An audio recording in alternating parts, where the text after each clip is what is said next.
I tell you, it's going to be that. All We're right. live No. now. Okay. Oh, well. I hope Thank you you, enjoyed. Arlene. Thank you, Thank you. Arlene. I don't know what I'd do without you. Thank you, Arlene. Oh, Oh, I don't know how to thank do. you. All right. I don't know how to do without you. I just muted that. I just turned my iPad off.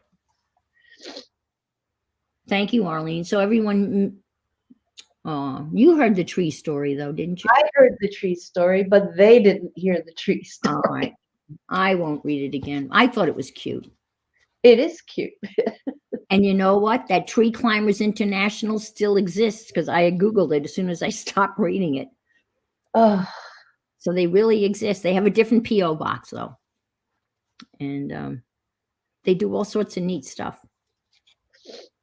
So wouldn't it be cool if we were all up in trees and just waving to one another? Hi, up there with the sketch pad, or a little travel set of watercolors. It would be interesting. yep. So if Anne wouldn't have, yeah, see, Allison says she missed it. No, you Well, didn't miss it. You didn't miss it. well, if Carol is the only one that heard it, I'm the I only one who heard it. So go ahead and I'll mute. and I'll read it again. Yes. Okay. All right. It's because it's a cute one. Okay. And I'll read it better the second time because you get into the swing of the things. All right.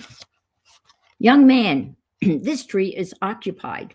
Voice from somewhere above me. Dismayed am I, as much by being called a young man as by having a tree I was about to climb turn out to be inhabited. Dutifully returning to the ground, I peered up through the branches. Sure enough, there was an old lady up there, way up there, white hair tied in a dark yellow bandana, outfitted in blue jeans, sneakers, and leather gloves. An elderly tree spirit was settled into a high fork in this great elm. She wasn't coming down either.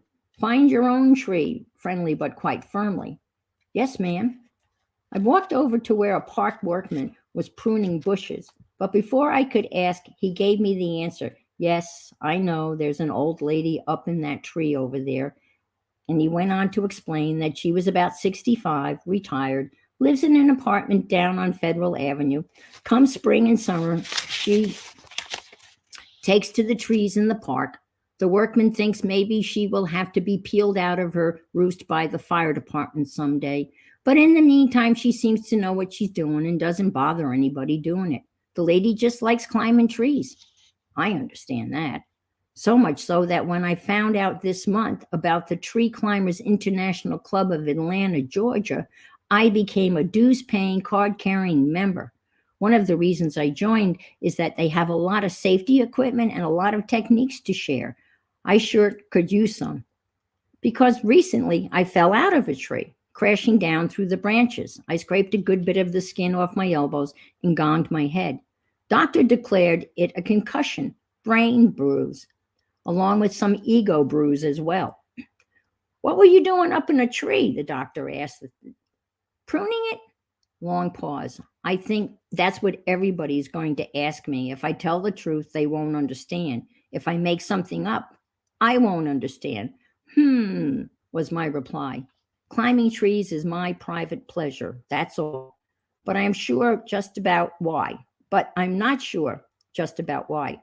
It's more something to do, to be done, than talked about.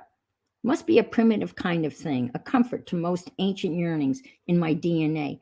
Ancestors spent several 100,000 years up in trees, which is why a comfortable seat in the crotch of an elderly elm feels so much like home, a rightness, a belonging. And tree houses, they have the same rightness. All those rickety board nests children lash and nail onto the tree trunks up high where parents would not go except in their secret hearts. I would live in a tree house if I could. It's a little harder climbing trees now. Middle aged men don't have the strength or the socially approved reasons. Pruning, yes, that's respectable work. Rescuing a cat or a kite, yes, also respectable. But to play or just to be there because it feels so lovely, well, being up in a tree is worth all the trouble, though. It's falling down out of the tree. That is a loser, especially if you bruise your brain. When I landed, I saw double for a while, which was interesting. Then I threw up, which is never interesting at all. Take the worst hangover feeling you've ever had and double it. That's a concussion. Doctor said to take it easy for a couple of days, which is fine with me. That's what I always try to do anyway. And he said to stay out of trees, which shows you what doctors know about anything important to mental health. Actually, falling is not so bad either. It's a little like flying, but you don't have to flap your arms. It's hitting the ground. That is the hassle. So the doctor should have said, try not to hit the ground. I could relate to that. The problem is gravity. The reason you hit the ground is gravity. I know you know that, but I mentioned it here because there is good news about gravity. It's easing up. The moon is moving away from the earth at about a rate of 2 inches a year because gravity is decreasing. This means that every year you weigh about 1 potato chip less than you weighed the year before. It's true. And that means the older you get, the softer you will hit the ground. 500 billion years from now, you could fall out of a really tall tree and never hit the ground at all. You would float and fly. Now that's something to look forward to. It's comforting to know there's hope for the future. Things are going to get better on some fronts, at least. I thought you'd like to know.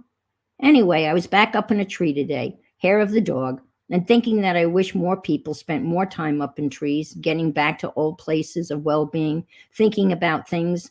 Old Buddha sat in front of one tree for a long time, and some pretty good ideas came to him. Wonder what he would have come up with if he had actually climbed up in it and sat down in its arms.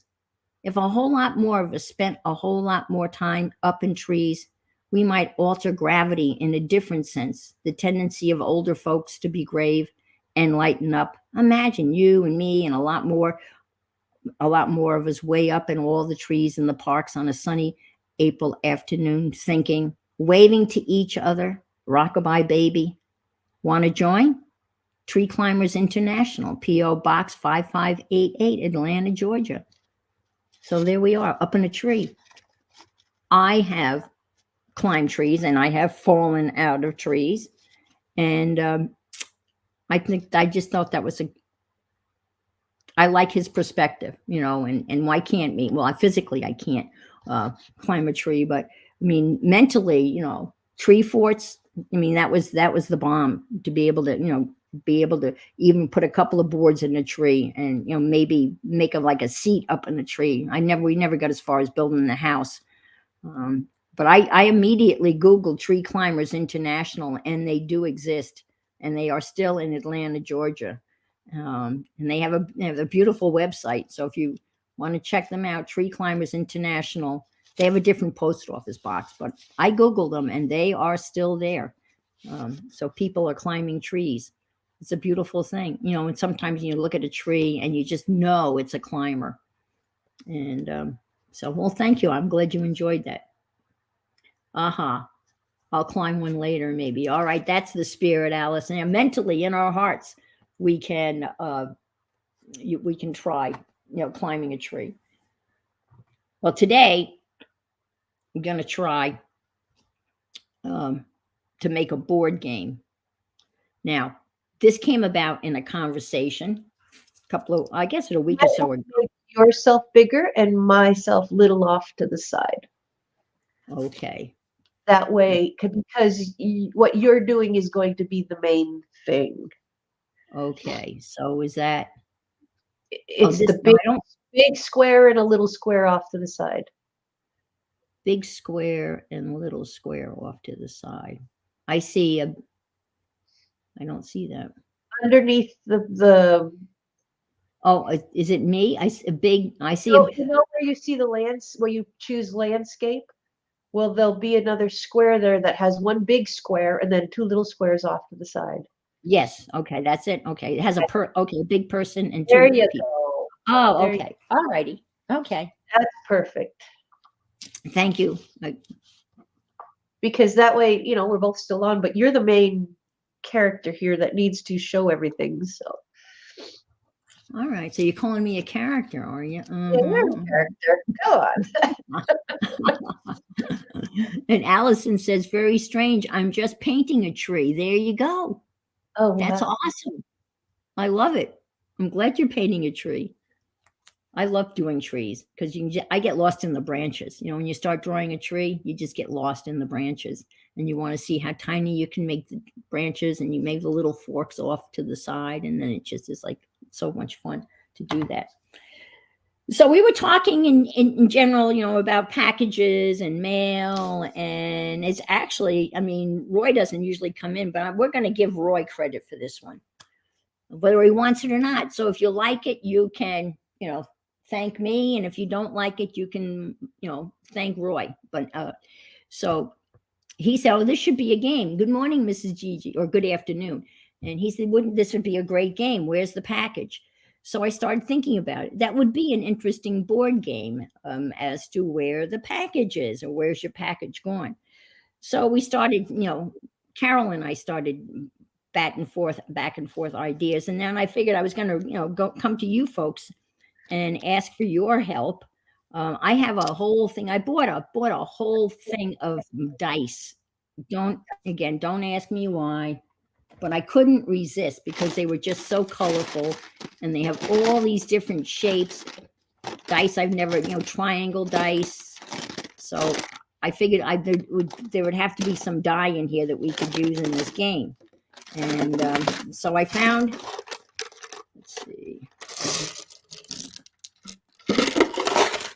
There's this die, which I thought was very interesting because it just has the letters D, P, C, R, Q, P, O, Q, P, O. And I have no idea what these letters belong to, what game they belong to. Hi, Janet. Good morning. I can't, but there were 3 of these die in this container. So I thought that we could use this die, and we'd roll this die at the beginning of the game, and that would determine your destination, where you would start on the map. Now, what I have gotten done so far is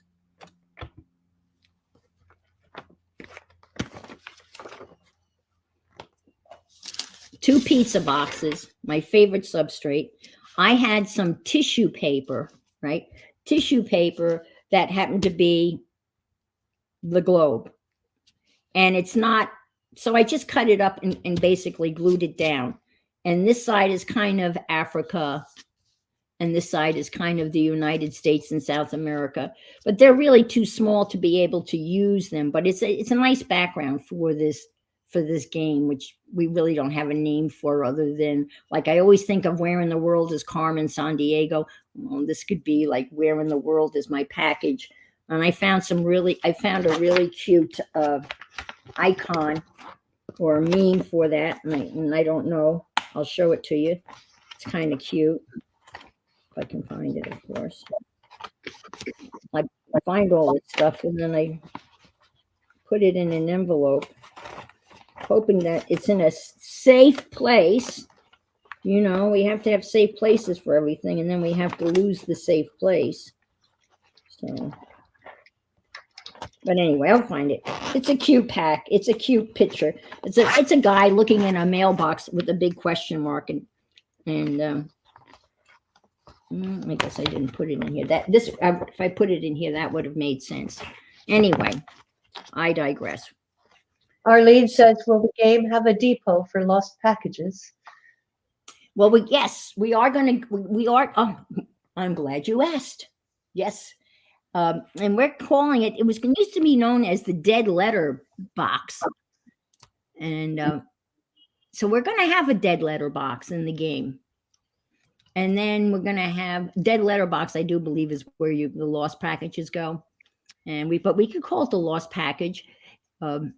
And there's going to be certain things that if your package ends up there, then you're going to have to roll doubles, right? I think on the dice to get out. It's going to be like trying to get out of jail, because the object of the game you're going to be given 4 packages, and you have to get them to their final destination. And the destinations are, there's going to be 2 you're going to start in the United States, and you're going to take your package from point A to point B in the United States. And then from point B, all the packages are going to head to JFK. I just picked JFK because it's, a big airport. Now, there's some stumbling blocks when you get to JFK. Your package has to clear customs. And so that's one stumbling block. And then you're going to roll a die there, and you're going to find out whether your and I found these little icons, and I glued them on a big die. You're going to find out whether your package is going by air or by the old slow boat to China. Focus, kind of. I have a new camera, so. You're more in the glare, and I think that's why if you bring the dice closer to you, oh, too far. Whoa. All right, but it's a boat. Take my word for it, honest. But it is a glare. Yeah. But plain and anyway, so that's how you're going to find out. And then once you're going across the big pond, so to speak, there's going to be hazards there also. Pirates, hijackers, and such. And then you're going to land at your final destination in Europe, which you will roll the dice to find out what that's going to be. And at that point, if your package clears customs at the destination.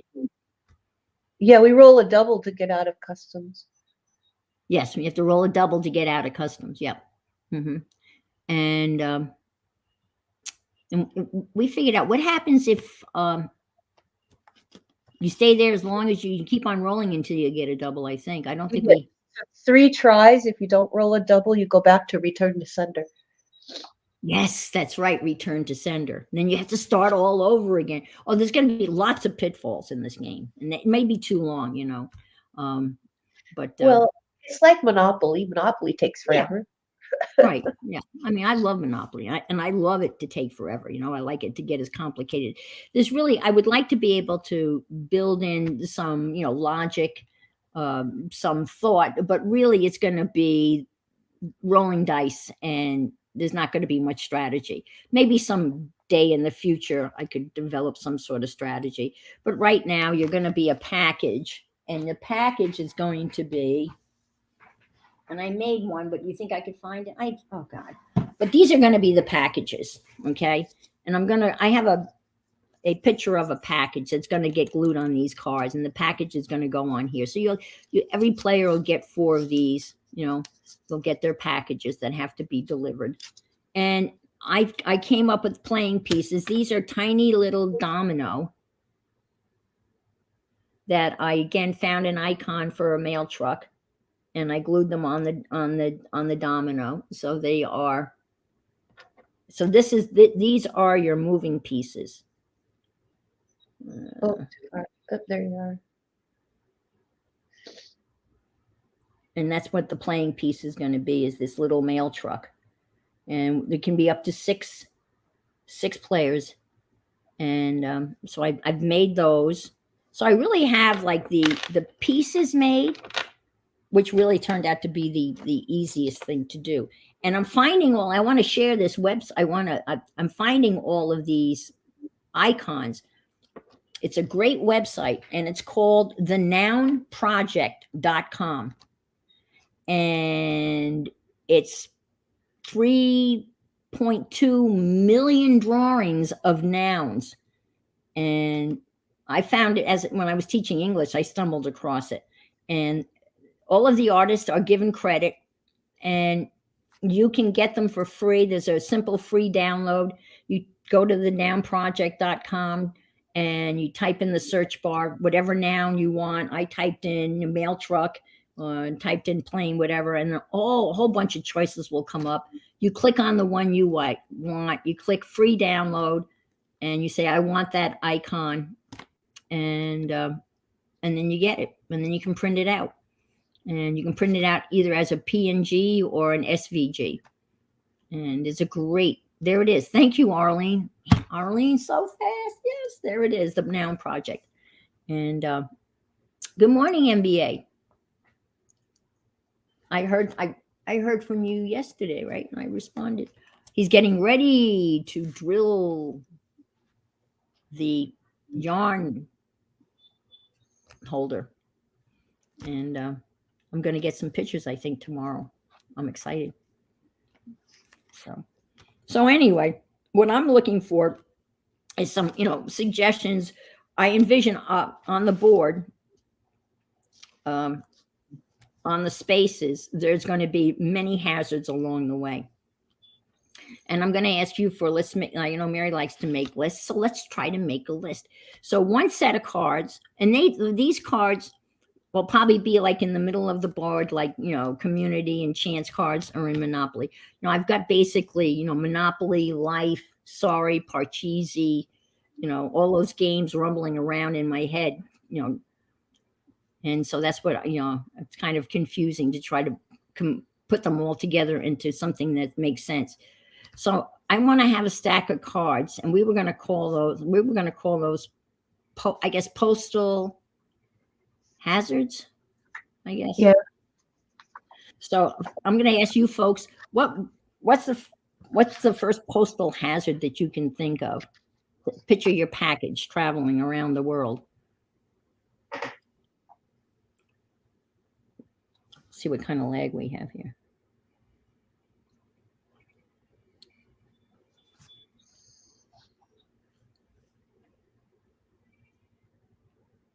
Postal hazard. What can go wrong when a package is mailed? Doesn't arrive. Yep.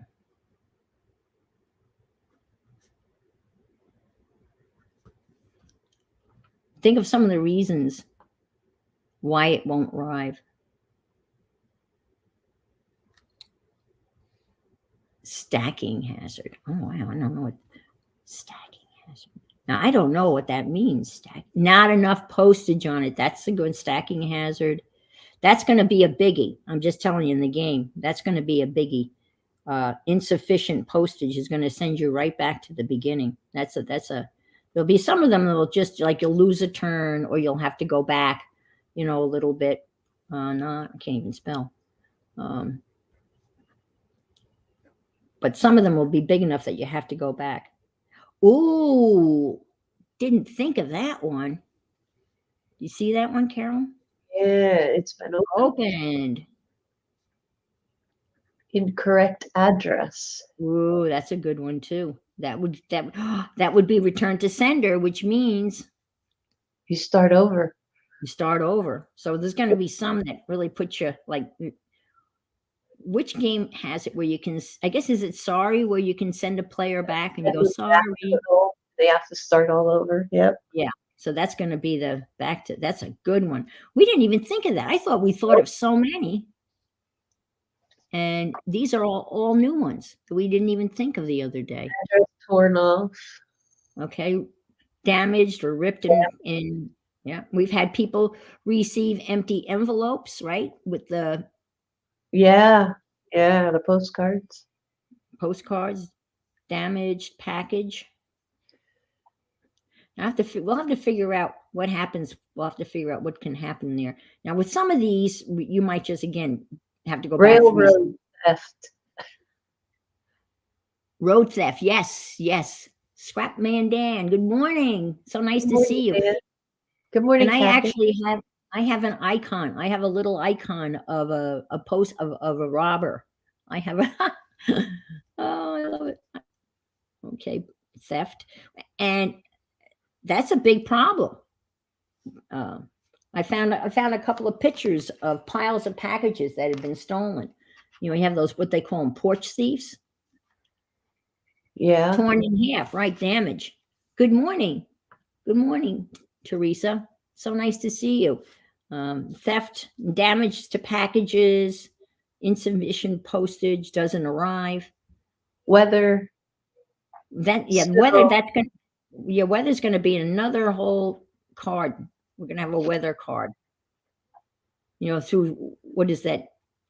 Rain, sleet, So whatever, all that blah, blah, blah. Yeah, that's going to be another stack of cards. And these are going to be altered playing cards. I'm just going to alter the playing cards. So weather hazards would be. they throw them in a ditch so they don't have to deliver. I've seen that on TV too. Yes, we've seen that. Okay, Lazy, so lazy post service person. yep. Postal worker throws them in a ditch. Yeah, there's pictures of that. People are so stupid. So many people, Hi, Violet, good morning. So many people, have cameras on their porches. Strike at shipping ports. Yep. Strike at shipping ports for the first card. Yes. Okay. That's postal. Yeah. Postal strikes, right? Strikes. Yeah. Worker strikes. Yeah. Worker strikes. Yeah. We have, under the throwing it in the ditch, we could have, I was thinking of, the disgruntled postal worker that we hear about so much. Yeah. Disgruntled postal worker. Disgruntled postal worker. Hi, Christy. Yes, we are early birds. You get that right. Yep. Yes, Violet. So weather would be, so you're driving in your little truck, even though you're supposed to drive through all horrible things with weather. So that is the glare, isn't it? I guess I can't do anything about that. I think it's having a hard time focusing because of the glare behind it. It's white on white. So if you move that white paper behind it's too much glare for some reason. Yeah, well, it is glary. Over the yellow. There you go. Oh, that's not bad. Yeah. But you can see my little postal truck. Better down lower. Yeah, that's the playing piece. For those of you who are no one at that address. Yeah, what did we call that? Undeliverable? Yes, undeliverable. Yeah, undeliverable. So that one's another return to sender. Yes. I can't write. Undeliverable. Yes, return to sender. Yeah. Substitute postal worker in the same lockbox. Yeah, delivered to wrong address. Oh wow! Yeah. Yep. That's a postal error. That happens a lot with Amazon. Wrong address. Oh my God! Wrong address. They don't read. I swear to God, they don't read. They're coming through here so fast, and it's not bad. It's usually junk mail, and it's to my neighbor. Yeah, I know. Elvis returned. Yes. That's right. Wrong address. Undeliverable. So we got doesn't arrive. Zip code. Same thing. Wrong address. Wrong address. Not enough postage. Package opened. Incorrect address. Damaged package. Theft. Postal workers saying, "Oh, this is not important mail," and deciding to sort it in a ditch. And theft. I have a picture. Did I print that out? They are very careless. I have to say that for the most part, my postal, the people that deliver mail here in this community do a pretty good job. But you hear horror stories. And when they think about how many millions and millions of pieces of mail that they deliver every day. Be right back. Okay. So here's my little postal thief. He's got you can see he's got the mask on. Mail thief. Yep, it's on the list. And look, I even have the icon for it. Isn't that cute? He's a bad guy. That's going to be on one of the cards. Again, this came from the Noun Project. I'm telling you, if you've got I know all of you are busy, but if you have nothing to do, just go over to that website because it's just a lot of fun. And Arlene has already posted their link, the Noun Project. So there's the postal thief. We got him. So he's basically, he will be on a card. And then so when you land on a square and it's going to have postal hazards, you pick a card, and then it's going to tell you what's happened. And yeah, the masks are normal now. It'll tell you have to go back 2 spaces, or you lose a turn, or you have to go back to the beginning. Yeah, it's so cute. And then I had, oh, here, look. Here's some pictures of people. Someone had stacking packages, but I don't know, is that what you were referring to? This was a picture taken of somebody just stacking packages.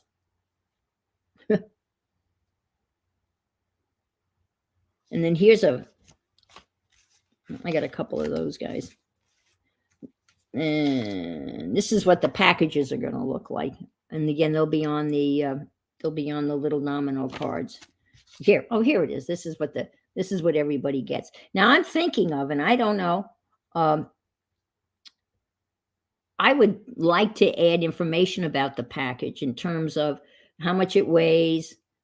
I would just use the United States Postal Services, their packaging and their pricing. But I don't know how to have that incorporated in the game where people would actually have to figure that out. I think it would be a little bit too complicated, because at this point there's no money in the game. I have no coinage or any way of making money. Did you see the thief that a hot hole to the package with the flash? No. God, you guys have all sorts of horror stories. And let's see. I got a lot of the thief.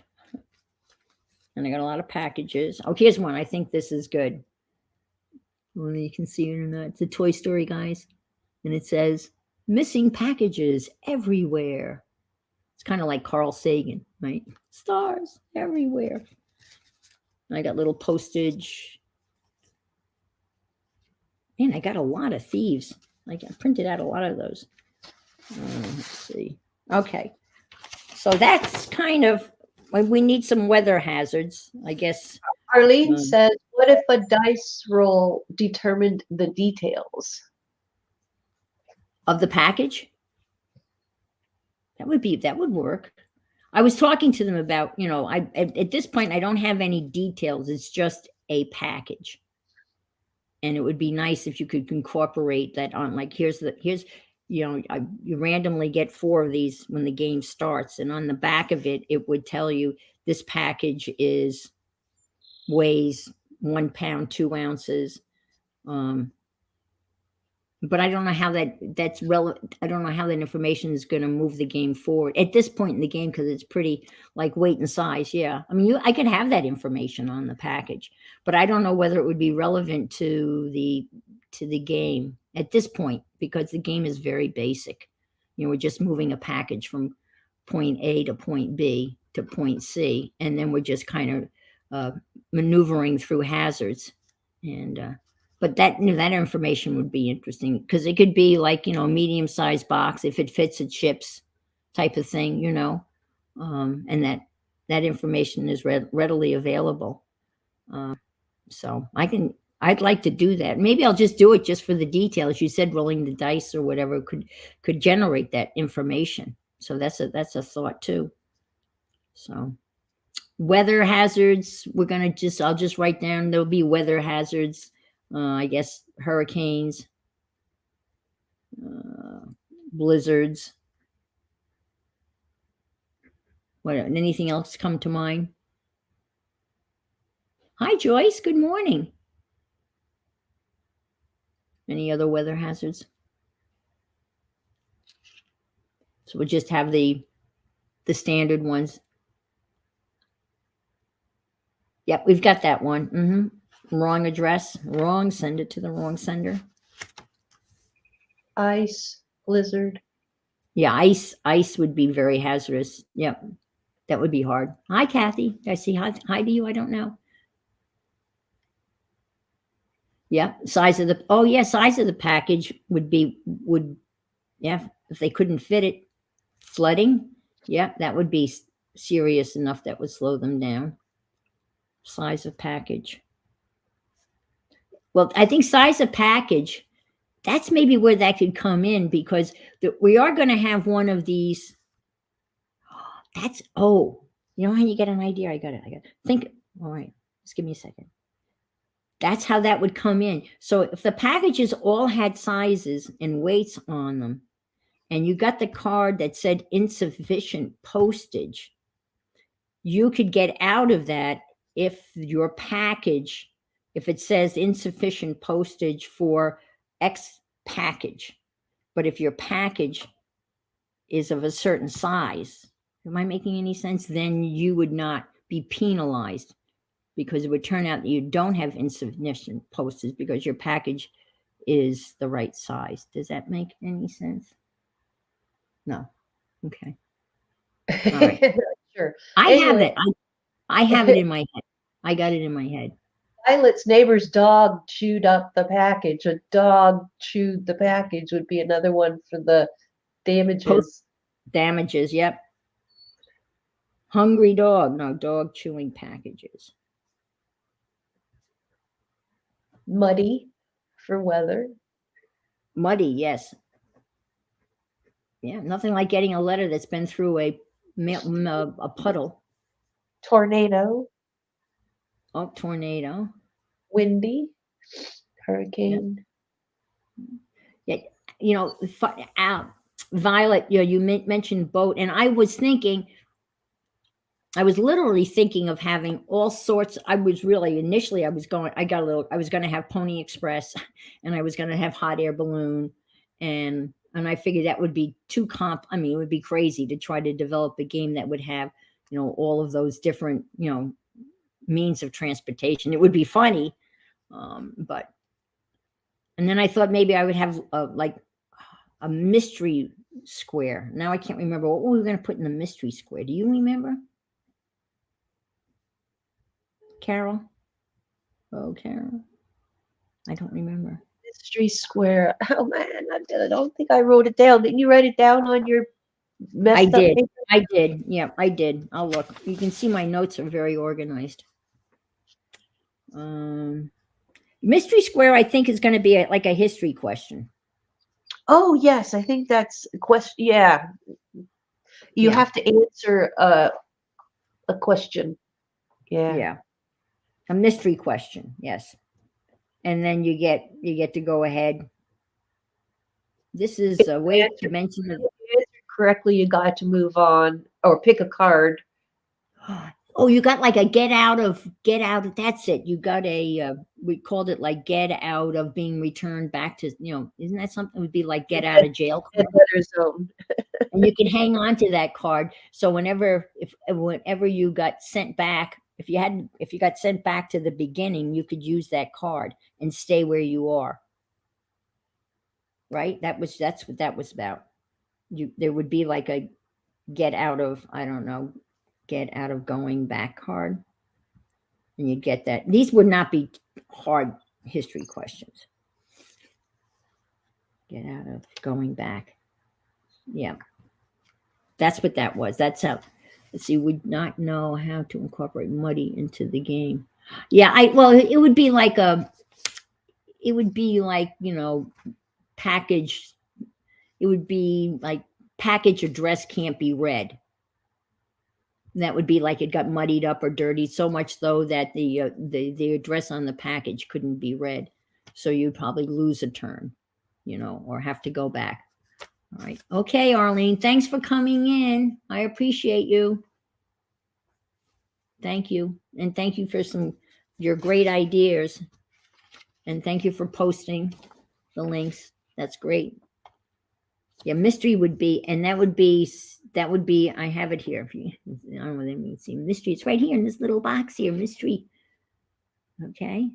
And then I start writing information about the new battery. So the new camera. So I've got camera information on here and game information. I got a Logitech 922 and it is much better. I'm still figuring out how to adjust the things. Yeah, after flooding, there's mud, that's for sure.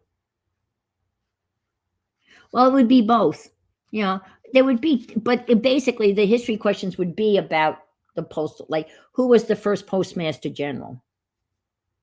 You know, the idea of the post office was first mentioned in what U.S. document? Those type of things. Not too hard. I mean, they're not, yeah. And then we've got unfortunate circumstances. So and then when we get to planes, when you finally get over to Europe, and it's going to be London will be the place you, when you get to Europe, you'll be in London, and that's where your package is going to have to clear customs. And so you're going to have another set of cards that are going to be hazards. Well, actually, it's not going to be. It either clears customs or it doesn't.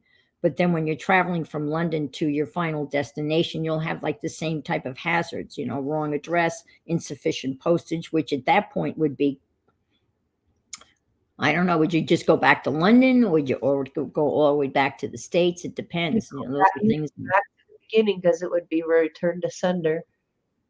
Yeah, yeah. And that would be the most devastating. Now, and the other thing we think that there would be a way that a player like in Sorry could send a player back if they landed on the same space, or there was some mechanism where you could send a player back.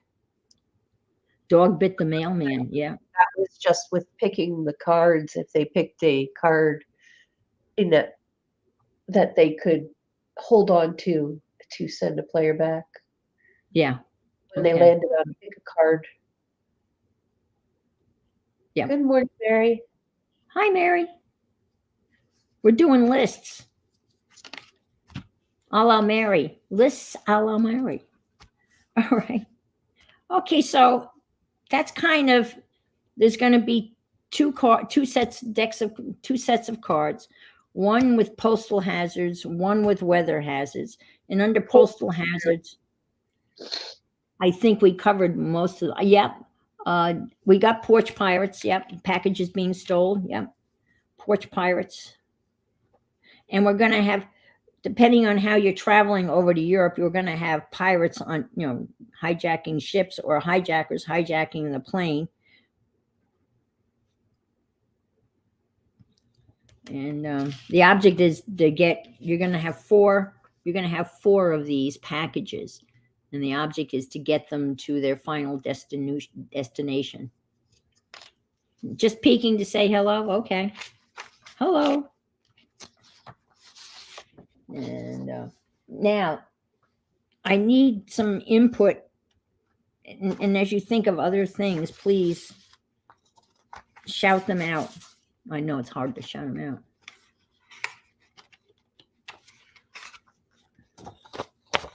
I wish I could find, Carol started drawing some, you know, different ways of laying this out yesterday. And, oh, here it is. I thought this would be a cute, to the cover, if I actually pulled this off and we had a cover to the game, I thought this would be a good cover. This is the picture I found. I love this picture.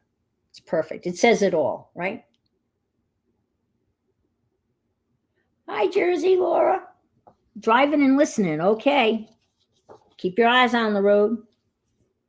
We are developing, we are developing a new board game called Where's My Package? Or Where in the World is My Package? Like, where in the world is Carmen Sandiego? And we could have a geography lesson too. I'm going to be, oh, here's my little pirate. He's going to be on a card. He'll be bigger, but there's the pirate. And I actually had a hijacker here somewhere. These are other graphics that would just be just around the board. All right. Now, these are the destinations. And I was talking to you earlier. And then I was thinking I was going to have to change those and I'll explain why, what my dilemma is.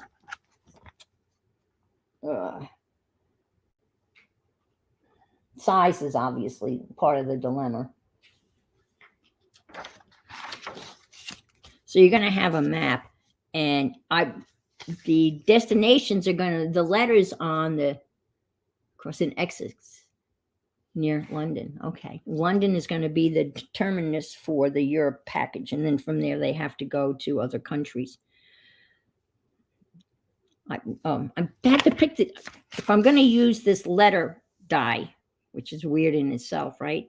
I was going to have to pick destinations that began with the letter D.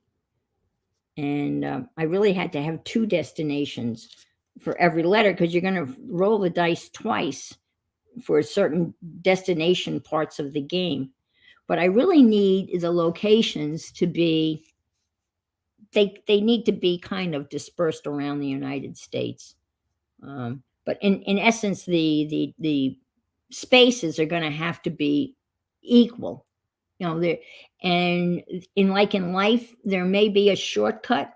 So I'm envisioning one path, and then like the old fork in the road, the other path will be much shorter, but there'll be much more opportunity for hazards. And so if you want to take a chance and take the short route and hope that you can roll your dice through the hazards, or take the long route and have less hazards. So that's one thought that we had. So that's still in the works. We haven't really figured that out. And then when I was looking at the places, these places are obscure. I mean, for many of us, these places that I found for the die are pretty obscure. And so I have for Q a place called Queens Creek, Arizona. And then I think what I do is I would type a little blip about that Queens Creek. I think there's 10,000 people that live there or something like that. And then what I thought I would do, since this is really not going to work, and I took a map like this and cut it up, and I thought I would just have, the states that we weren't going to, just not on this, to give me more room. And then I thought, and this is the brilliant idea I had this morning, and that's why I was running around like an idiot this morning, printing out things and then not printing them out correctly. And now, of course, it's disappeared. Are we surprised that that's disappeared? I know, I'm shocked. No, there it is. Do you know those illustrated maps? So I typed in an illustrated map for Arizona, and they're really cool. So on this map here, right, I would have this kind of just stuck here in the general vicinity of where Arizona is going to be. And then the trails, the trails would kind of emanate from Arizona, from Queens Creek, Arizona. There is one location. And then there's one for the other Q is Quincy, Massachusetts. And so here's the Massachusetts illustrated map, and I would kind of put that up here. I'm probably going to have to make these smaller. But Carol, what do you think about using something like this instead of the whole map? Yes, I like that idea. And they're very colorful. Yeah, it'd show up a lot better. And then we'd have room in the middle, right, to draw the spaces, the roads, yeah. And Texas, let's see. So for C, I have Cape Canaveral, Florida, which I'm very much aware of. And then College, Alaska. Never heard of that, right? All right. Bye, Kathy. Thank you so much for stopping in. I appreciate it. Have a good day. And then for P, I have Paris, Texas. And in Paris, Texas, they actually have an Eiffel Tower with a cowboy hat on top. Of course they would, right? It's Texas, right? So that was the destination. That's one of the places you might be starting out in. Paris, Texas, and then Patchogue, Long Island, Patchogue, New York, Oswego, Illinois, and Olive Branch, Mississippi. So that would be the O's. Rapid City, South Dakota, and then Royal Canune in Hawaii, and then Durham, North Carolina, and Dayton, Ohio. I might have to change those because I really think I want them, or it doesn't really matter. I'm just going to pop down that state that these are in, and then we'll draw our little lines, and then when you roll the dice, I'm sure it's getting really boring at this point, but this is still all rattling around in my head. So the game starts. You've got your 4 packages. You roll the dice. C. All right. So the first C on the map is Cape Canaveral. So that's where I'm going to start. I'm starting in Cape Canaveral. All right. And so I'm in Cape Canaveral. And then I roll the dice, right? And I'm going to use regular dice. But after I know I'm starting from Cape Canaveral, Carol rolls the dice. And she's C also. But since I got the first C, she gets the second C. So Carol's going to be starting in Alaska. Lucky Carol. College, Alaska. And then, let's see, Teresa, you roll the dice. And you are starting out in Oswego, Illinois. And so your piece is going to be on Oswego, Illinois. And then who else is in here? Kathy left, but Kathy rolls the dice. And she's going to be in C. It's getting crowded in C. So back to Cape Canaveral. And then so forth and so on. And then you roll the dice. After everyone rolls the dice the first time, and they know where they're starting the game, then everyone rolls this dice a second time to see where they're going. So, see, this is where I'm running into trouble. But that would be the second C. Do you see where I'm getting into trouble here? So maybe these aren't the. You may need more than just 2. Yeah. Well, if I rolled the first C, right, and I start out in Cape Canaveral, and then I roll the second C, that means my package has to go from Cape Canaveral to College, Alaska. Does that make sense? Yeah. It's just cross off what's already used. Yeah. Mm-hmm. And that's all. That's it. And once I get to a College, Alaska, the die is rigged. Yeah, I think it is. Maybe I should roll it with another die. Actually, if we rolled it with 2 die, then we'd only have to roll it once, right? But then the person could choose. Does that make sense? Just hang on 1 second, guys. Hang in there with me. I appreciate your patience. No. All right, I just got another idea.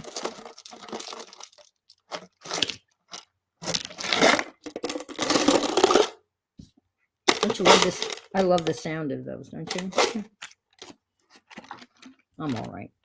All right, so how about this as a thought, guys? So it's much easier to roll 2 dice than 1, right? So, all right, so it's my turn, and I roll 2 dice, and I have a D and an O. So I can choose, right, of the choices of the D and O's, I can choose that I'm going to start in Durham, North Carolina, and take my package to Oswego, Illinois. And then that's it. And I write that down. You get little scratch paper, whatever, you write that down. And that takes care of me. I don't roll these dice again. Right? Do you think that works better? Anybody? Sorry, I was sneezing. Huh? I said, sorry, I was sneezing. Oh, okay. All right. So that's another thought. You roll 2 dice in the beginning. And I've got a Q and an O. So I can either start from Quincy, Massachusetts, or Queens Creek, Arizona, and take my package to either Oswego, Illinois, or Olive Branch, Mississippi. But you'd only do your destination once by rolling 2 die. That's one way of doing it. But I want to, so my point is, let's get to where I have to go. Now I'm in Quincy, Massachusetts, and I have to get that package to JFK. And JFK is, there's going to be many hazards to get to JFK. And then once we get to JFK, again, we've got to clear customs. Holiday delay. Oh, that's a good one. Didn't even think about that. That's just kind of like, I like that. Holiday delay.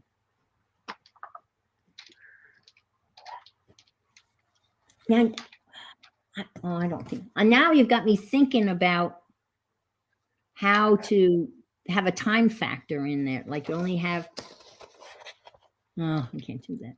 You could have the city state on those die. City state, yeah. Well, I do. I do have, oh, just not just the letters. Yeah. I would have a list here. I have the city and the state, but I see what you're saying. Or not use those die. I don't know why I got stuck on those die, but they just intrigued me. But I don't know whether I'm kind of, now you think about it, now I'm stuck. Not sure. But we get to JFK, right? And we've got to clear customs. And we have to maybe, what kind of things does the package have to go through? Does it pass the drug test? Drug test. Are dogs going to sniff your package? Is the package going to be open because of suspected drugs? I mean, there's all sorts of things, right? You could have a little, could have a little dog. I don't know. Right. Yeah, 2 letters for one, 2 letters, 1 for city and 1 for state. Oh. Okay. Okay. All right. Like A and A would be Anchorage, Alaska. Yeah. Uh-huh. So if I'm not sure how that would work. I'm not sure. I think we're kind of stuck on this part of the game, and I don't want to bore you with this any longer. But you can see how far we've gotten. I think we've got a lot of postal hazards. I think we've got legitimate ones. Stacking hazard, again, MBA was talking about stacking hazard, and I'm still because it was stacked wrong. A heavier package crushed his package. Oh, okay. So the stacking package destroyed the package, right? Yeah, the stacking Oh, hazard.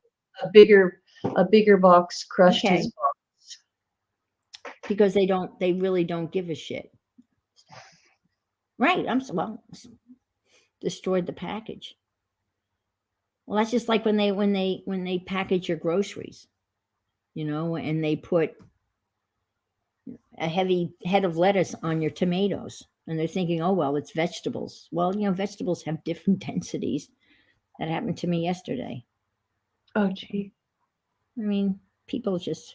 I mean, when I worked in a grocery store, we actually had to go to school and learn how to pack a bag. So I passed packing a bag. So just know there is a method to that. Have 1 dice just color on it. Red means this, and orange means that. Yeah, but again, I guess we're trying to figure out how we determine where we start. I guess we need to figure out where we start at A, and then where we go to B, and C is JFK. Everybody's going to C. So the only issue here is where you start, where you go, and then once you get to that place, then you go to JFK. Yeah, and a loaf of bread. Yep, absolutely. And that seems to be the glitch.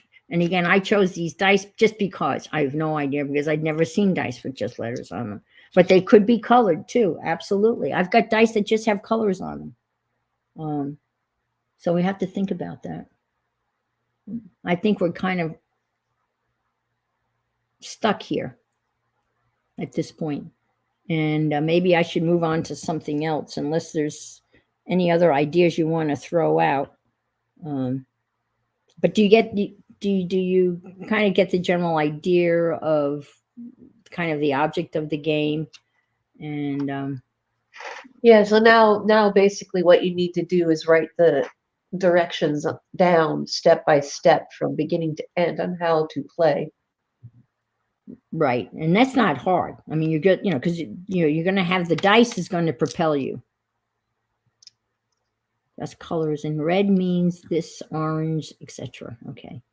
Have a die of just colors. And red means, okay. And then I would have a list of things that red means, or I'm not understanding you, I guess.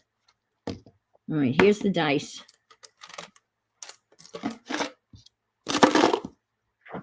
So here's the dice. And red means that, and yellow means something else. I don't, and I know it's hard to I know it's hard. And you're frustrated. Yeah, don't worry about it. So, all right. So we're just going to move forward on the board. I mean, for now. Now it's just how are you going to put it out and then create your roads? Right. And that's, the paths, and then you roll the dice, and you either, you hit a weather hazard or a postal hazard. You move forward, you go backwards, you land on a mystery thing that prevents you.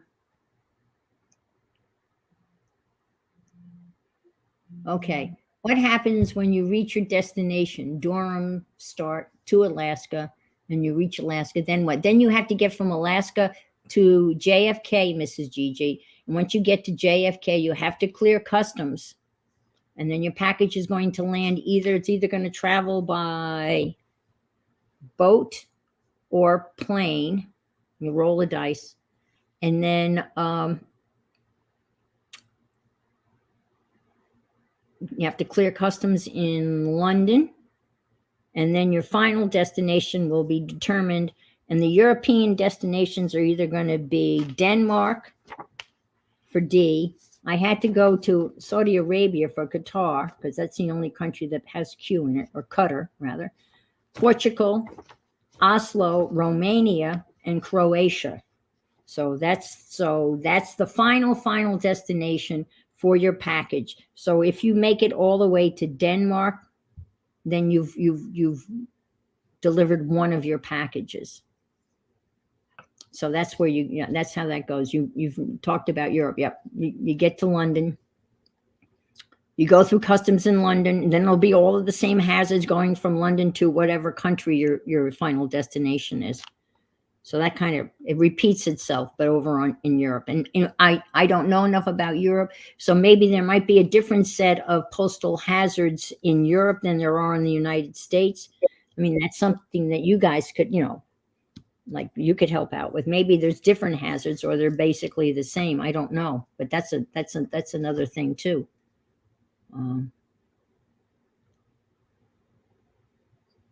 If this has been a thought of mine. No apologies. I don't know. No, everything's fine. I don't know. Mrs. Gigi, are there different postal hazards in Europe than there are in the United States? Or would they be relatively? Hi, Miss Lena. Hi, how are you? I don't know. That's a good, I never even thought about it. I was just assuming that they would be basically the same hazards or similar. They would have weather. I'm looking to see if Mrs. Gigi has any other thoughts, whether it would be different. Well, Lena, what kind of postal hazards do you have in Denmark? You're in Denmark, right? I think. This is, I'm inventing a board game called Where in the World is My Package? Okay, not really, but if things happen, the post office send a letter with information. So, okay, all right. So you get a letter from the post office saying, sorry, or whatever. All right. But the same type of hazard, though. Insufficient postage, wrong address. Okay. All right. Okay. Well, I will work on this during the week, maybe, and next Sunday maybe we'll be ready to play. I'll have Miss Lena. Again, I'm developing this game, and I've kind of reached a roadblock. Roadblock. Get it? And as to how to move forward. I mean, making the playing pieces was easy, But I figured I have a perfect transition for the time that we have left. Um, I'm going to make a postcard. Get it? Oh, awesome. Well, because I've signed up for the postcard swap. Oh yeah, I did it. Well, that's okay. I mean, I did, and I can make some postcards, or I can do some iCads. I thought I would do the iCads, the iCAD challenge, but I'm not that far behind. But I'm getting there, far behind. It started June 1st, so I'm 5 behind. I didn't do the ICAD challenge, but I am working on the International Nature Journaling Week challenge. Okay, all righty. That's what I did. Okay, yeah. See, I think like the TV show where you travel around the world into the final. Yeah, yeah, yeah, yeah. It's kind of like that. Sure, we're traveling around the world. I thought it'd be great if I could have some, geographic information. So it would be kind of like, I didn't know that there was a Paris, Texas, or and they had an Eiffel Tower with a cowboy hat on the top of it. I mean, that seems rather bizarre, but it is Texas. And no offense to anybody that lives in Texas, but Texas is a little bizarre. I'm just saying. They have a different attitude, just like New Yorkers have an attitude. I think Texans have an attitude. I'm not saying anything bad about it, but just an attitude. I got out my postcard stuff, and but I think I am going to use these. Yeah, I'm going to bring Carol in now. Yes, absolutely. Thank you for reminding me, because Carol is doing beautiful drawings. Well, thanks, guys, for your input, and we'll see where this goes. I will finish it in some way or form.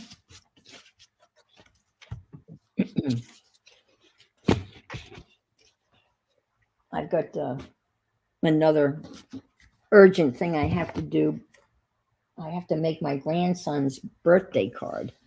And they request what they want on their birthday cards, because I always make them special birthday cards. So my oldest one is easy. It's always the Pittsburgh Penguins, because he's a hockey guy.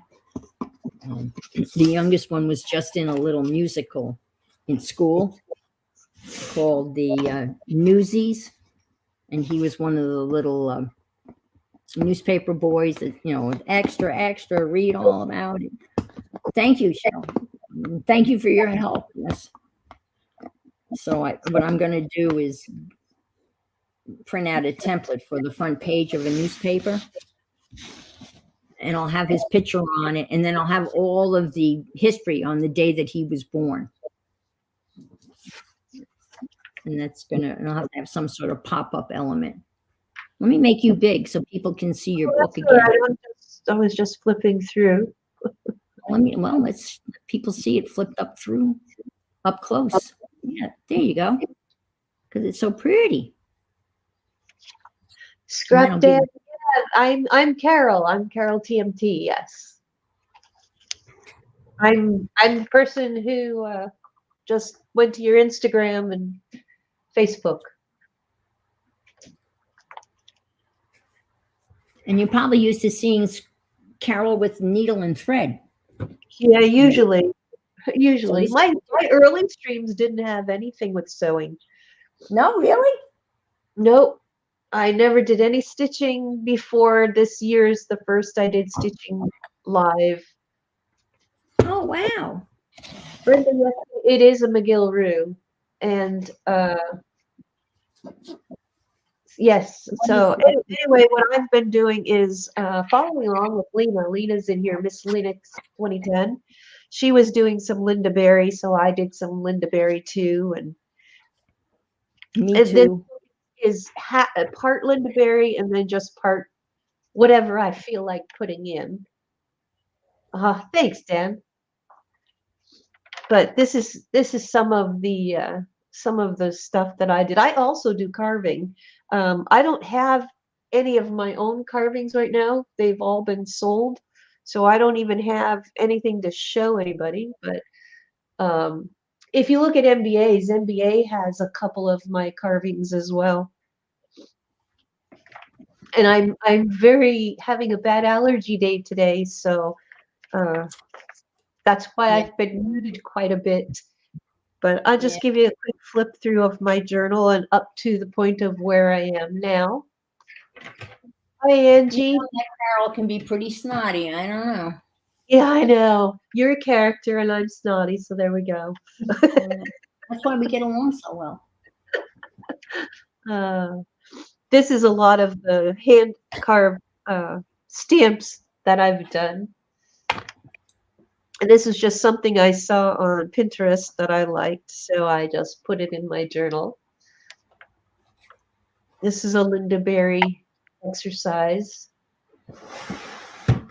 This is just something I felt like doing because I had these celestial stamps, so I just did a random page. I haven't done the burning house one yet. I want to do that. I think I can manage that one. And I was playing with some gouache mixed in with watercolor and ink. The full blood moon came about, so I did this page. I think I did this on your channel. Yes. I think you did too. What did I do with the Then I wood? just do random backgrounds so they're ready, then I can just come in and paint. This one I did live. Yes. Oh gosh, yes. The giraffes, they were wonderful. Good morning, Brenda. I'm doing borders. They're very much fun just to relax and basically coloring, but with ink and that gold is gorgeous. acrylic. Yeah, that What was? Is that gold acrylic or that's that Speedo gold? That's good stuff. I think that's what what's her P&M uses that gold. They swear by it. It's amazing stuff. I love that. Those are just stencils, right? These, yeah, and using waterproof inks. Oh, permanent inks. And you diluted them? No, that's fountain pen ink. Oh no, it's not fountain pen ink. It's acrylic ink, right? And then this is just randomness. I like that one. I like your lettering too. That's very cool. Sorry, I know I'm going to sneeze. It's a bad day. It's really bad today. You're not usually sneezing. There's Dr. Google. Dr. Google. I'm old. I like that. I don't think anybody's ever called him Dr. Tired, achy, low energy, and cranky. So I Googled my symptoms. It said old. Thanks a lot, Dr. Google.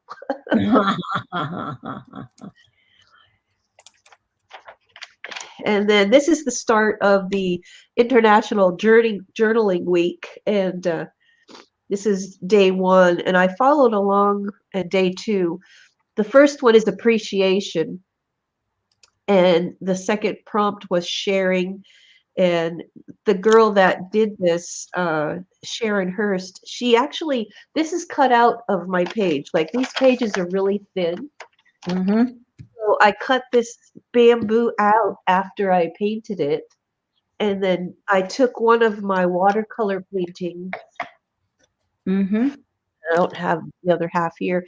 And I glued it to the backing of the bamboo.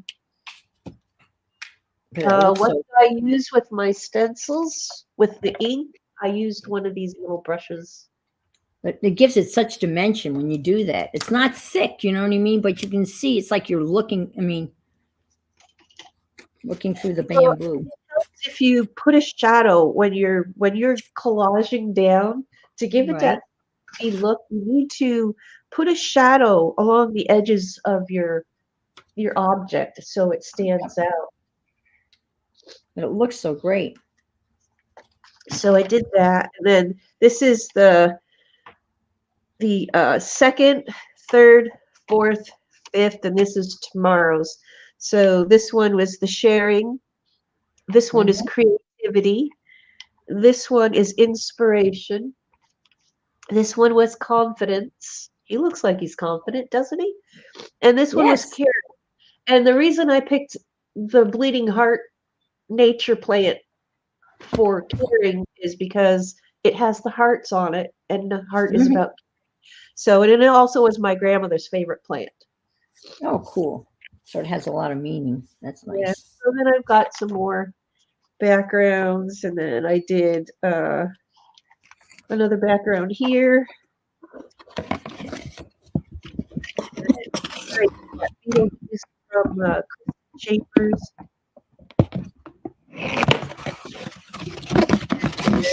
Oh, yeah. I love that one. That's the tattoo one, right? Yeah, she did a tattoo, and I asked her if I could put it in my journal. And then I started this one last night, this background with the edge. I've got Yeah, the more. backgrounds one. I love the backgrounds. And this 'Cause is they're just so same 3 or 4 stencils used with different, I remember variations. them. And Very this good. was out of the Linda Berry book, but I also used different ideas for the picture. It says, "Where did you get your imagination?" And then background ready to paint. And I'll probably use gouache on these because they are so deep and intense, and the gouache will cover it more. I Some just more. listened to her lecture on imagination. It's very good. Inhale the good shit, exhale the bullshit. Hmm. And that was another page that was inspired by, I can't remember which one, but I've been following a couple of new people, so Hmm. it's fun to give it a go. Hmm. Hi, Deb. Hi, Deb. Good morning. So this was done. Who did that? Lisa, My Eclectic Yes. Life. Yeah. I remember that. Just Well, you got a random. lot in there. You've got a lot. You've got done a lot. There's a lot of art in that Yeah, little. and this is my Linda Berry for June, and then I, once I get everything in, then I'll put the colors into it. I like that format where you just do the circles and you fill them Yeah, in. and it's a whole month instead of doing just one spread for one day. I'm using the circles and just writing in, sorry, all the memorable stuff, and then Yep. it's I don't have that much happening in my life, so Well, it's here to put a month on one page. well, here, let me ask you this. Do you put the circles in beforehand, or do you add the circle depending on what kind of a day you're going to sit down? And a lot happened that day, so you draw a big circle and then fill it in, or do you have all your circles in No, place and then you, I have that stencil, and I just went around and Ooh, drew them okay, all in. okay, all And right, if I don't fill in all the circles, that's fine. I can just, you know, leave them random. But right, if the circles are connected by some way with the same information throughout the day, uh-huh, and I just put a line to them with the little, and I've been putting little arrows. So then I just okay, put that on, and that way they're connected. The story is continuing around. So that's okay. what I'm doing there. But I drew that last night, so I'm gonna do some more watercoloring later on. Well, that's cool.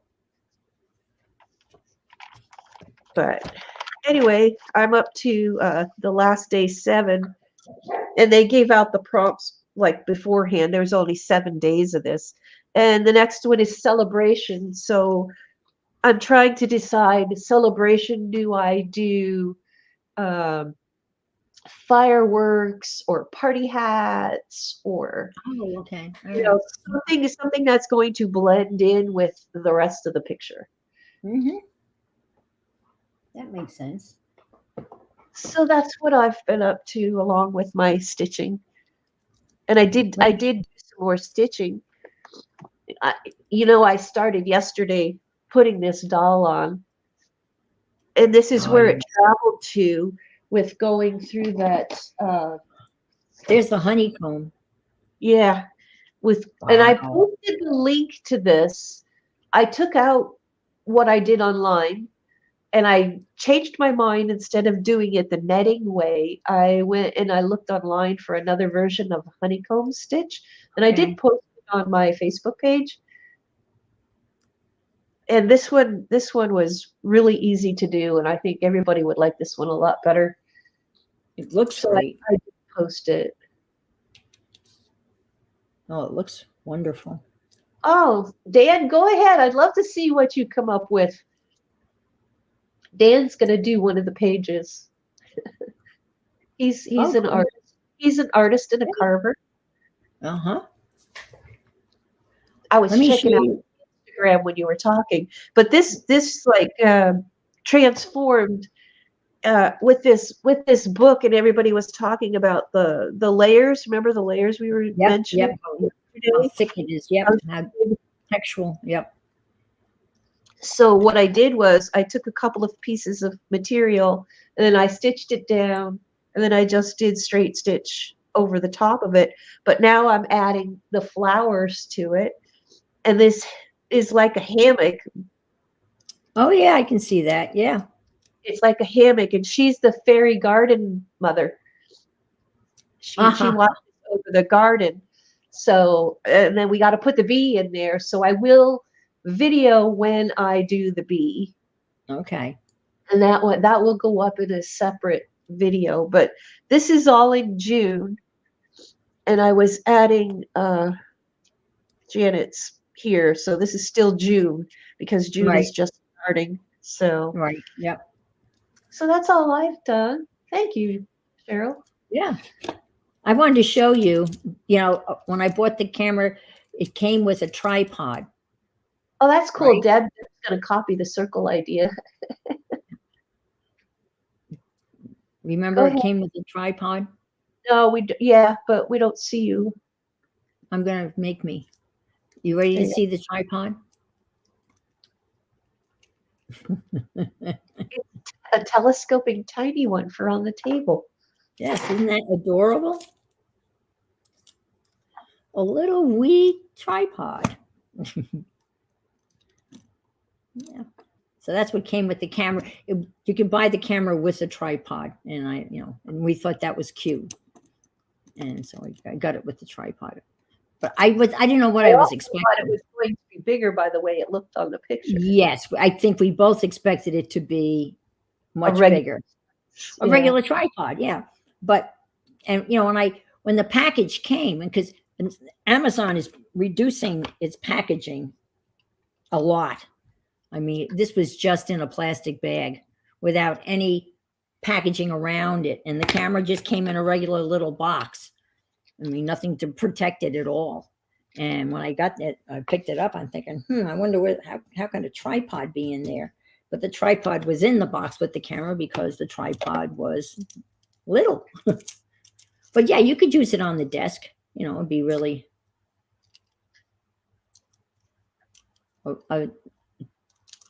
You could put it on the desk and have like a little thingy. But I've been just working on some backgrounds for the postcards. Just doing the old ink thing, smash and drag or drag and smash. This needs a little yellow. This is the quickest way that I know how to put a background down for something that you're going to cover. And this way, if you do something like this, it's not too precious, as they would say. Is Carol muted again? No, No, not you're not. I'm just Okay. holding my breath. I feel so bad for you. And you say this is like year round, right? This is like a year round. Yes, this is year round. Some days the medicine helps, and some days it doesn't. Some It all days are more. brutal than others. Right? Or if I vacuumed, or if I dusted, if I moved boxes, it gets worse. The next day is just brutal. And there's nothing they can do for you. No, this has been going on for a good, oh my gosh, since 2006. But you didn't grow up with these type of allergies, did you? No, They no, happened as you got older. they said stress induced. Well, Kicked it in and it's not going away. yeah, they blame a lot of stuff on stress, but we don't realize how much stress can really screw up our bodies, though. That's for sure. A lot, a lot. I think they're just now realizing how detrimental stress can be to our physical well-being, beyond Deb, mental. she got a Logitech. It came with a Logitech webcam. Yeah, I didn't get the GoPro.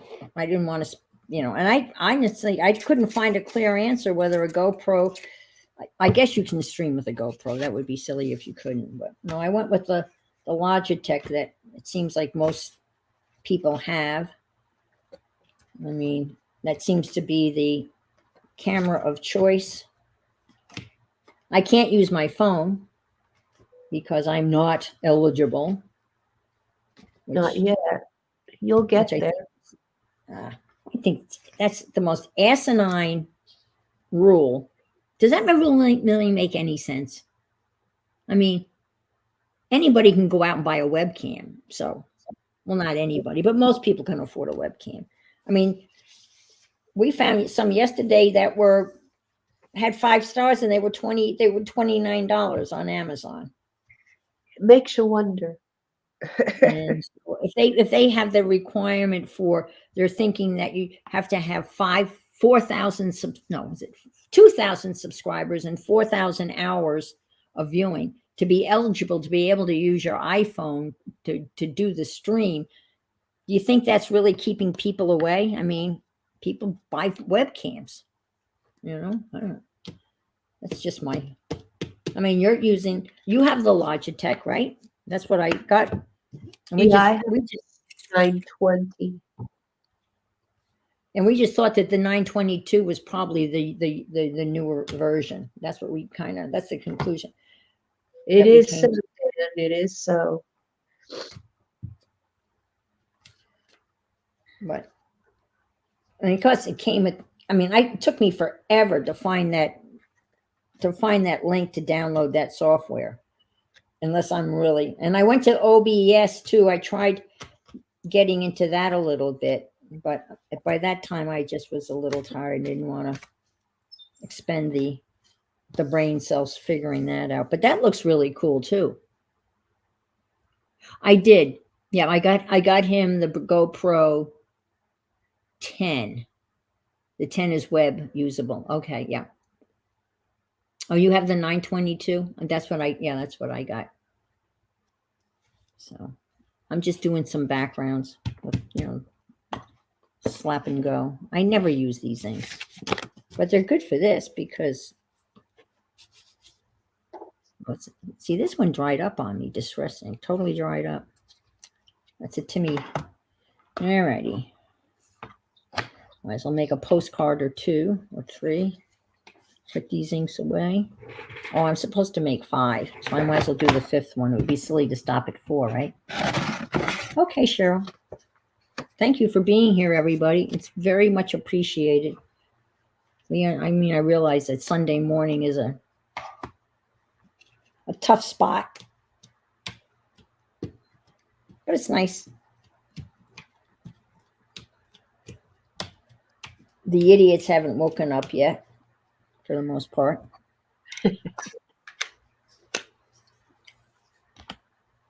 But subscriber only is really working.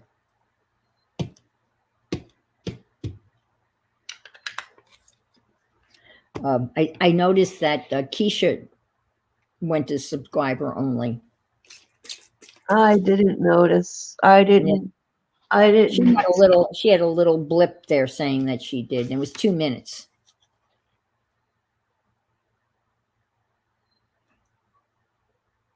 Oh, you also had trouble finding the app? Okay.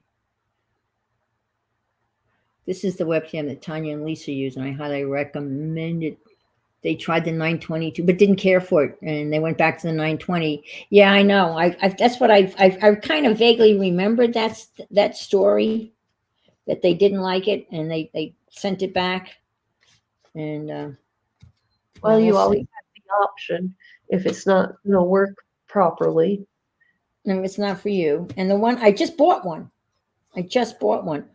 And which I had it so recently that I could return it. So I returned it yesterday, and then I got this one immediately, like the next day. And the other one, that other one that I returned, Carol, I paid, that was $57. So this was a little bit more, $67. So there. Now I got 5 backgrounds done. It seems silly to stop at 4 when I signed up for 5. So get it all there. I bought this box of postcards, blank postcards a while ago. They're heavy. It's postcard size. They're really nice. Oh, I guess I could use those for the iCAD too. The right size. I don't know. I mean, the one time I did the iCads, I followed the prompts. I did every single prompt, all 31 of them. And this time I can't, I don't know. It's not clicking with me. I may not do it. The first prompt is asterisk, which isn't difficult, right? The second prompt is peonies, which is reasonable. I can't remember I only can remember the 2. I mean, I have the rest. Pen is dying.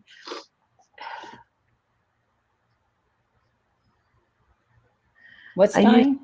My pen, my Oh, is dying. oh, speaking of pens, I got a little pen crazy. I told you that. I bought a whole bunch of pens like I need them.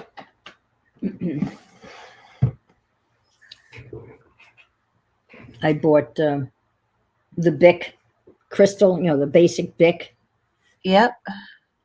Someone was talking about them on Keisha's sale. I don't know in what reference, but I lurked the whole time, but I almost popped in and said, I don't know what they were talking about, the price of them.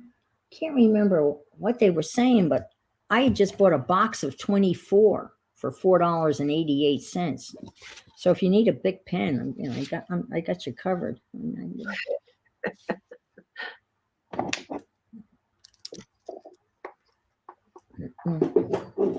All righty, let's get out the camouflage. Oh my God, I can't even talk.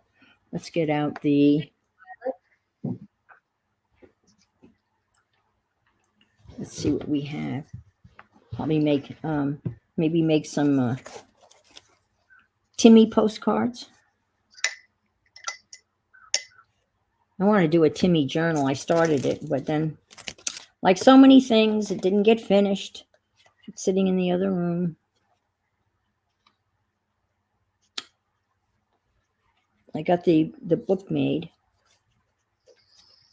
There's so many journals I want to make now. I was telling you that. I wanted to do like those little journals that Dee Dee's doing, like a color journal and a nature journal.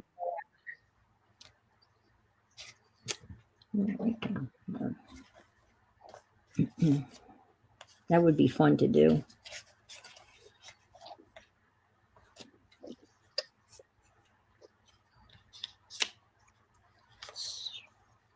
Squashing flowers.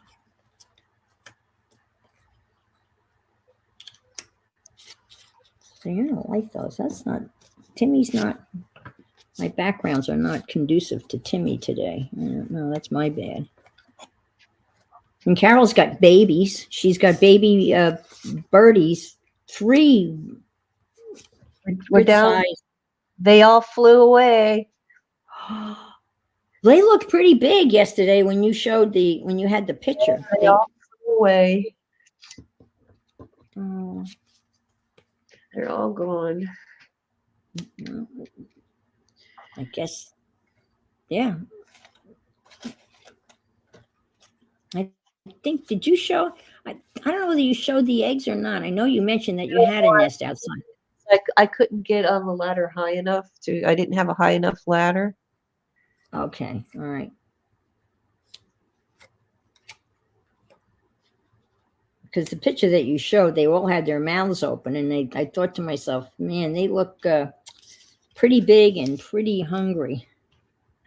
Yeah, they're gone. Well, now were they outside your bedroom window? Where were they?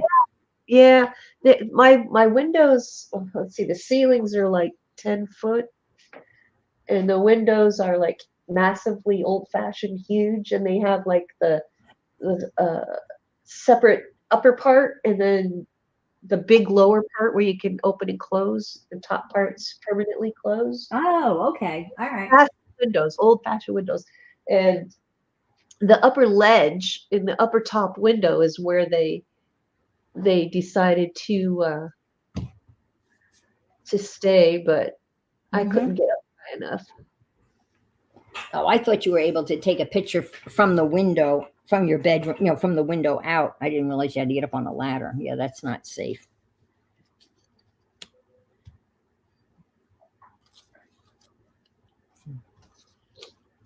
Dan has one of those, the other rooms, ready for retirement, but he can see himself adding to that room. Oh yeah, you're constantly going to add to your room. I don't know one person that doesn't add to their retirement room, art room. Oh my gosh. Everybody. Mine is now in all the rooms. Yeah, that's what mine is too, basically. All At one point in time, they were just in my bedroom. And then when I moved to this house, they were in the front room, which faced the street. And then after Hurricane, oh, I can't remember the name of the hurricane, but it was a doozy, and school was closed for 10 days. And it was great. We had like this vacation, and where I lived, I only lost my power for 24 hours. So, and my pond now was like a lake. The water had come all the way up to about 10 feet from my porch. And so I decided that I would move all of my art stuff into my bedroom by the window so I could look outside. Because I'd rather look at the pond and the wildlife than the street. That's a no-brainer, right? So that's when I moved everything. But it was tight. It was all up against one wall. And then I bought one of these big craft boxes. And now I'm in the living room because I can. That's where I am, in a living room. In the living room. I have no dining room table, but I have my craft area in the living room, and I can look outside and see nature. I like seeing nature. Man, I can't find anything that is a weird thing. See that? This is, oh, look at the little ducky, a little unicorn. That looks good. And this is my box of little art pieces. My week is little pieces, like weird stuff. Let's see what we got here. I have no idea what that is. Huh. I cut out the littlest pieces of stuff. Well, here's some of my faux stamps. I like those. Those are fun to make, the fake stamps. Yeah, I've done that a long time ago. That. Yeah, they're fun. You get the little scissors out and you just take tiny little pictures. And I cut out little numbers to put postage. I hear it sounds like a mourning dove. Yeah. Yep, we have lots. It's neat though. I'm sitting here in Florida and I can hear your mourning dove up in Canada. And I think that's pretty awesome, personally. Stuff like Yeah, that. Stuff the like that. morning. Oh my gosh, if you don't have an alarm, let me tell you, the birds are like crazy outside. As soon as it gets light, they're up. Yeah.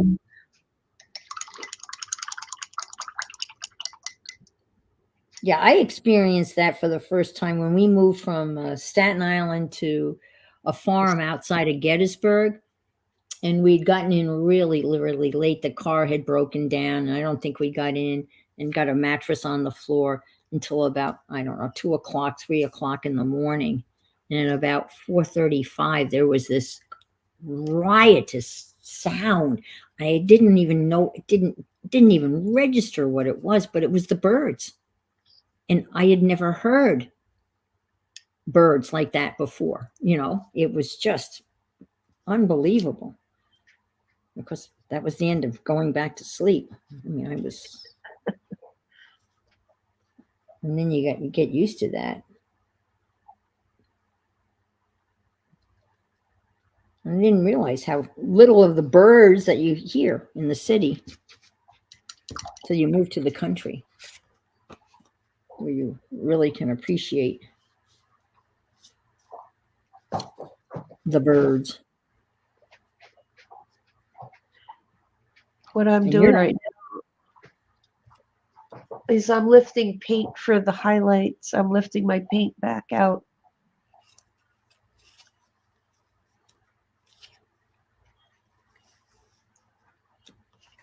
Now, is that your gouache? No, this is just watercolor.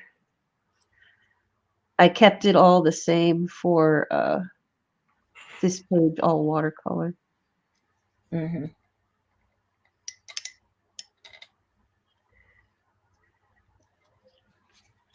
I'm going to use the gouache, but I'm going to use it out of the tube because I showed you how badly it dried up. Yeah. I mean, I know I can reconstitute it. I understand that, but I want to use it. I'm sorry I didn't. I almost bought the set that you have because they look like they stay pretty moist for a while. Aren't your If you fish now have, drying up? a couple of them are drying up, but I think they need to have a plastic over them when you put them in, and I think that's given for pretty much any of them. Right. Yeah.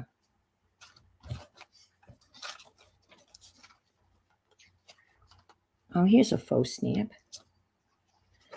Here's some Chinese newspaper. I had a student whose dad had business, did a lot of business in China. And I was very excited. I said, "Oh, can you bring me a Chinese newspaper? I would love that." And she looked at me and went, "Oh, okay. Whatever." And for whatever reason, they decided to leave the school. She didn't like Holy Trinity for whatever reason. I don't remember why she didn't like it, but she was withdrawing. And I'd forgotten about asking for the newspaper. And one day I went up to the front office, and the office secretary said, "Here, I have something for you." She handed me this Chinese newspaper, and she said, "So-and-so's parents dropped this off for you." And I said, "Oh, that's so sweet." She had left the school, but she made sure I got my Chinese newspaper, which I've been picking at for the last 5 years, little pieces here and there. Is chat frozen or? Well, we probably put everybody to sleep. We're down to 16. Oh, that's still quite a few people. Yeah, I'm thrilled. I am so thrilled with everybody being here, saying hey. Let's see. I will say hi. Let's see what happens. Hi. All right. I said hi to you. Yeah, it moved. Everybody must be sleeping. That's okay. They went back to bed on us, Anne. Yeah. Well, Keisha was on until the wee hours. Oh my gosh. And Deb sold a whole bunch. I mean, Deb's stuff was amazing. She had a great sale. Deb. And we've been watching her make a lot of those journals during in the chat room, you know, and Deb then to Farrell? see them. Yeah. Oh, I didn't. I just stopped in briefly in the beginning, and that was it. The evenings, I Yeah, don't do no. it. Yeah, she decided to go back to selling with Keisha. She'd done that before, but now is back doing it again. And I would say she had a very, very, very, very successful uh, opening night, I guess, yesterday and today. And she sold, I think, everything. Oh, thanks, Dan. She had lots of journals. And they went, I guess they were $20. And I guess the most expensive one was 30, I think, but she sold everything. Oh, She had awesome. Oh, okay. Janet's painting still here, carving a queen from Elmwood. Ooh, Elmwood. Now is Doing a Elmwood? set. He's creating a chess set. He's carving a chess set. Oh wow. Now is elm a hardwood or softwood? Dan? Is elm hard or softwood? I don't know. I only have ever carved on balsa, No, that's yeah, softwood. and oh, what's the other one? I can't think. Well, pine is pretty soft, and so is poplar. Yeah, pine's very sappy. Yes, unless yeah.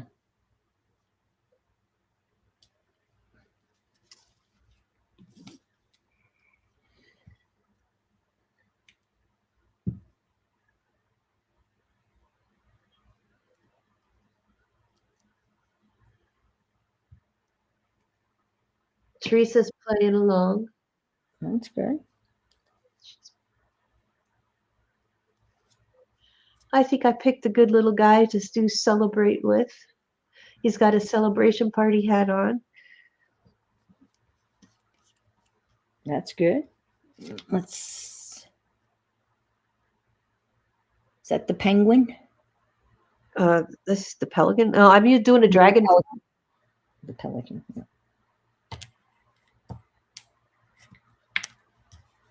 I needed something here to celebrate, but fit in with the picture.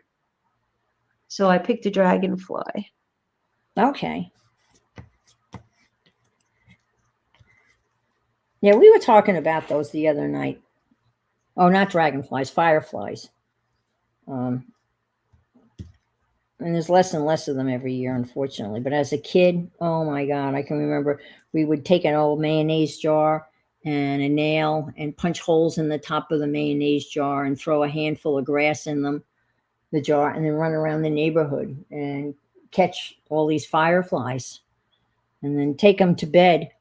And they would be put them by next to my bedstand at night and just watch them flicker and of course slowly die because obviously that was going to kill them. We didn't. That's funny.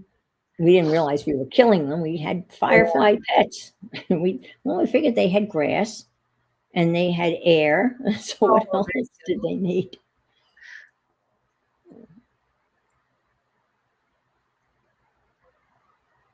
But I've never seen one down here. I don't know whether they come this far south or not. Let's see.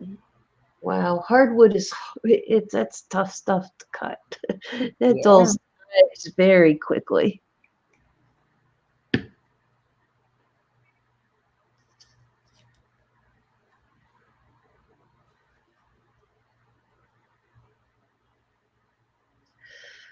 Well, I saw that one wood carving that you did. That was really cool.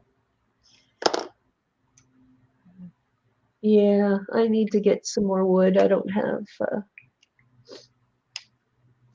any more wood. So You just buy blocks of balsa and then Well, or whatever that is that I've carved. I can't remember the name of it. That's pretty sad.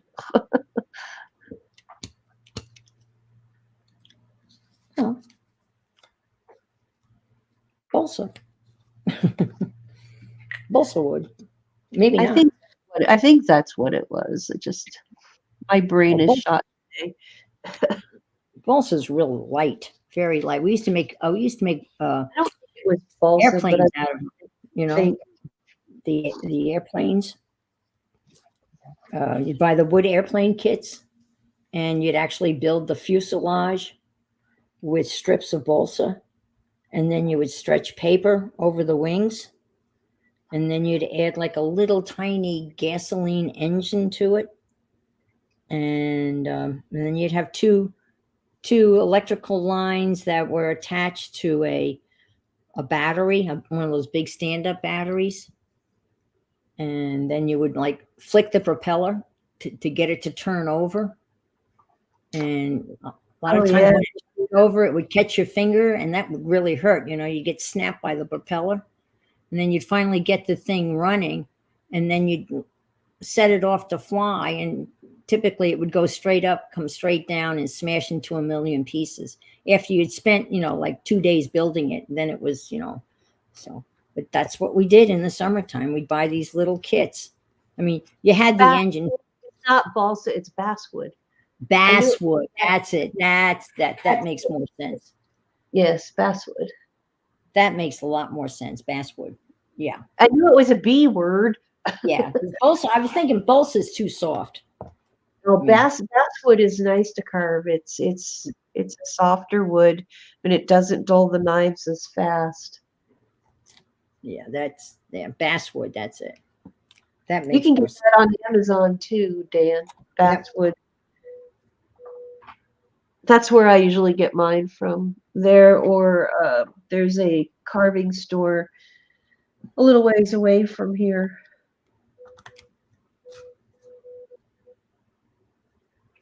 Yeah, basswood. That makes sense. Well, we used to carve ivory soap. My grandfather used to do these beautiful carvings out of just a regular bar of ivory soap. It's a good thing to practice on. He did a bust of Abraham Lincoln that I remember as a kid, and it was gorgeous.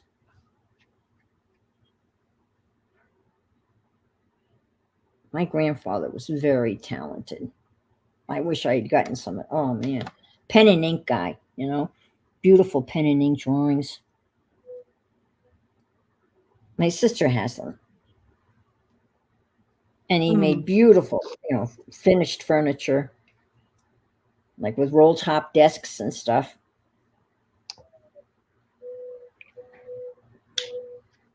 And there was nothing he couldn't fix or repair. So that page is done. Maybe I might put a plant here. Let me put you big so we can all see it. So day 7 is for tomorrow, which I usually do one day ahead.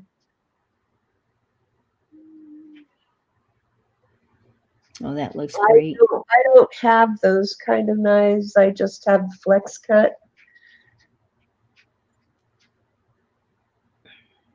But there was the 7 days, and the day 7 is celebration.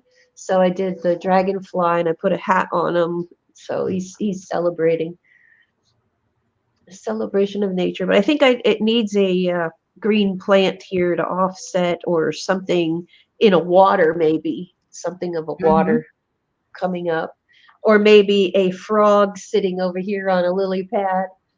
Ooh, a frog. Oh, I think a frog's a good idea. A frog with like big eyes, bulgy eyes. So what I try to do is I try to get the colors to work around and go. So I've got the greens, and it needs a green over here to kind of be able to watch, have your eye travel.